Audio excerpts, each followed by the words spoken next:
मित्रांनो, विमान कोसळल्यानंतर वेगवेगळ्या अंगाने चर्चा सुरू आहे. विमान नेमकं कसं कोसळलं याचं विश्लेषण तंत्रज्ञ नक्की करतील. आपण काही त्यातले तंत्रज्ञ नाहीत, लक्षात ठेवा. आणि त्यामध्ये जो ब्लॅक बॉक्स असतो त्यामध्ये जे रीडिंग होतं ते सुद्धा समोर येईल. परंतु मित्रांनो, झालेली घटना ही अत्यंत दुर्दैवी अशी आहे.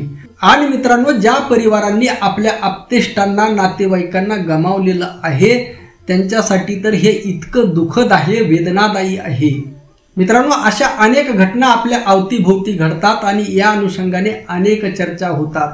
लक्षात ठेवा, काही महत्त्वाच्या आध्यात्मिक दृष्टीने मी काही विश्लेषण करणार आहे. मित्रांनो, परत सांगतोय, झालेली घटना ही दुर्दैवी आहे, अत्यंत दुर्दैवी आहे.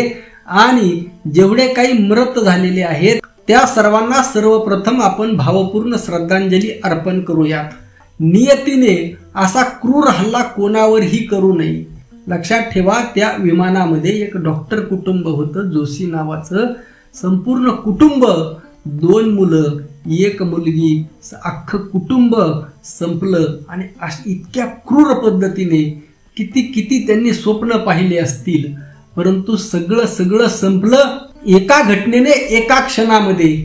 लक्षात ठेवा, का घडलं याचं विश्लेषण तंत्रज्ञ करतील. परंतु आता अनेक अंगाने यावर चर्चा सुरू आहे आणि आध्यात्मिक अंगाने चर्चा सुरू आहे. आणि अशामध्ये एक महिला त्या विमानामध्ये जाणार असते, परंतु काही कारणास्तव ट्रॅफिकमुळे तिला उशीर होतो, 10 मिनिट उशीर होतो आणि तिला सोडण्यात येत नाही. आणि ती विमानतळावरून बाहेर जात असतानाच ते विमान क्रॅश झालं. आणि त्यानंतर तिने जे सांगितलं की मी गणपतीमुळे वाचले. लक्षात ठेवा, म्हणजे गणपतीने तिला वाचवलं. आता लक्षात ठेवा, गणपती, गणेश ही आपली येथील प्राचीन व्यवस्था आहे आणि गणपती हे आपल्या भारतीयांचं आराध्य दैवत आहे. अत्यंत गणपतीचं स्थान हे अत्यंत महत्वाचं आहे. भगवान शंकराचा पुत्र म्हणून सुद्धा त्याचं स्थान महत्वाचं आहे. परंतु मित्रांनो, असं प्रत्यक्षामध्ये होतं का? ईश्वर, लक्षात ठेवा, ईश्वर कोणताही असो, कोणत्याही धर्माचा असो, येथे धर्माचा संबंध नाही. येथे मुस्लिम व्यक्ती असेल तर तो त्याच्या धर्माच्या अनुषंगाने बोलेल, ख्रिश्चन असेल तर तो त्याच्या धर्माच्या अनुषंगाने बोलेल. लक्षात ठेवा, ईश्वर मात्र एक आहे. लक्षात ठेवा, सर्वांचा परमपिता परमात्मा ईश्वर मात्र एक आहे. आणि त्याला तुम्ही वेगवेगळ्या नावाने जरी पुकारलं, वेगवेगळ्या स्वरूपात जरी पाहिलं, तरी तो मुळामध्ये एक आहे. आणि लक्षात ठेवा, वेगवेगळ्या धर्माचा वेगवेगळा ईश्वर असा कोणाला वाचवतो का किंवा कोणाला मारतो का? जर त्या महिलेला गणपतीने वाचवलं असेल तर जे काही 250 पेक्षा जास्त लोक मेली त्यांना कुणी मारलं हा प्रश्न आहे. त्या लोकांना कुणी मारलं? लक्षात ठेवा, या सृष्टीमध्ये, या अनंत विश्वामध्ये, या चराचरामध्ये ईश्वर आहे, परमात्मा आहे. ज्यांना नाही मानायचा त्यांना स्वातंत्र्य आहे.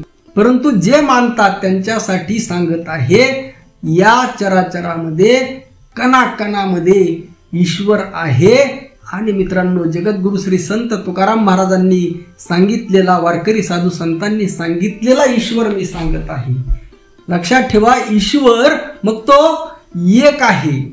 या धर्माचा ईश्वर वेगळा आणि त्या धर्माचा ईश्वर वेगळा, हे तुकाराम महाराजांना मान्य नाही. वारकरी साधू संतांचा ईश्वर हा विश्वव्यापक आहे, ब्रह्म स्वरूपामध्ये आहे, खलविदम ब्रह्म या स्वरूपातील आहे. प्रत्येक गोष्टीमध्ये अगदी विठ्ठल जळी स्थळी भरला, रीता ठाव नाही उरला, अशा स्वरूपातला देव हा वारकरी साधू संतांचा आहे. त्यामुळे येथे काही लोकांचा असा गैरसमज होईल की ईश्वर म्हणजे हिंदूंचा किंवा अल्लाह म्हणजे मुस्लिमांचा किंवा अन्य ख्रिश्चनांचा वेगळा देव किंवा अन्य धर्मियांचा वेगळा देव, अशा कोणत्याही सिलेक्टिव्ह देवाबद्दल बोलत नाही. तर संपूर्ण हे जे विश्व आहे, हे जे अनंत विश्व आहे, हे ब्रह्मांड आहे. अशी अनंत ब्रह्मांडे आहेत. अशा अनंत ब्रह्मांडामध्ये जे चैतन्य आहे त्या ईश्वराबद्दल मी बोलत आहे. लक्षात ठेवा, असा ईश्वर ज्याला जगद्गुरु श्री संत तुकाराम महाराजांनी सांगितलेला आहे, झाडाचेही पान हाले त्याची सत्ता. लक्षात ठेवा, सत्ता त्याची आहे, परंतु तो तुमच्या दैनंदिन जीवनामध्ये दखल देत नाही. त्या ईश्वराने सृष्टीची रचना करतानाच अशा पद्धतीने रचना केलेली आहे की कोणाला मारायचं कोणाला तारायचं याबाबत तो दखल देत नाही. लक्षात ठेवा, अंधश्रद्धा कुठून सुरू होते? अंधश्रद्धा इथून सुरू होते. या चराचरामध्ये, या अनंत विश्वामध्ये ईश्वर आहे, परमात्मा स्वरूप आहे हे जाणून, त्याला ओळखून त्याची पूजा करणं, त्याची आराधना करणं ही झाली श्रद्धा. परंतु तो ईश्वर तुम्हाला पैसे देतो, तुम्हाला नोकरीला लावतो, तुम्हाला मारतो, तुम्हाला तारतो, ही अंधश्रद्धा आहे. किंवा तुम्हाला तुमच्या नवसाला पावतो, ही अंधश्रद्धा आहे. लक्षात ठेवा, ईश्वर तुम्हाला काही देतही नाही आणि काही घेतही नाही. आता प्रारब्ध ही एक वेगळी गोष्ट आहे, संचित ही एक वेगळी गोष्ट आहे, कर्म ही सुद्धा एक वेगळी गोष्ट आहे. प्रारब्ध, संचित, कर्म याची सांगड घालून वारकरी संप्रदाय त्याचं वेगळ्या अनुषंगाने विश्लेषण करत असतो. त्याचं सुद्धा विश्लेषण आपण कधीतरी करू एखाद्या व्हिडिओमध्ये. तुर्तास एवढंच सांगतो की आपण आपल्या हिंदू धर्माला सशक्त बनवण्याचा संकल्प करूयात. आजपासून मी आता ठरवलेलं आहे हिंदू धर्माला सशक्त बनवायचं. वारकरी साधू संतांची जी भूमिका आहे ती भूमिका हिंदूंना कळली पाहिजे, तरच हिंदूंचं कल्याण होईल. अन्यथा हिंदूंना लुबाडण्यासाठी, हिंदूंना पाखंडाकडे घेऊन जाण्यासाठी, हिंदूंना अंधश्रद्धेमध्ये, अज्ञानामध्ये घेऊन जाण्यासाठी हे लोक टपलेले आहेत. त्यामुळे याला उत्तर काय आहे? अंधाराला उत्तर जसा प्रकाश आहे तसं या भोंदूंना उत्तर हे वारकरी साधू संत आहेत. त्यामुळे या अंधश्रद्धेतून बाहेर या. कोणताही देव कोणाला वाचवत नाही. सृष्टीची ही रचना अनाकलनीय आहे, परंतु त्याची मांडणी कशी करायची हे मात्र वारकरी साधू संतांनी सांगितलेलं आहे. तुर्तास एवढंच. रामकृष्ण हरी. जय जगद्गुरु. जय शिवराय. जय भीम.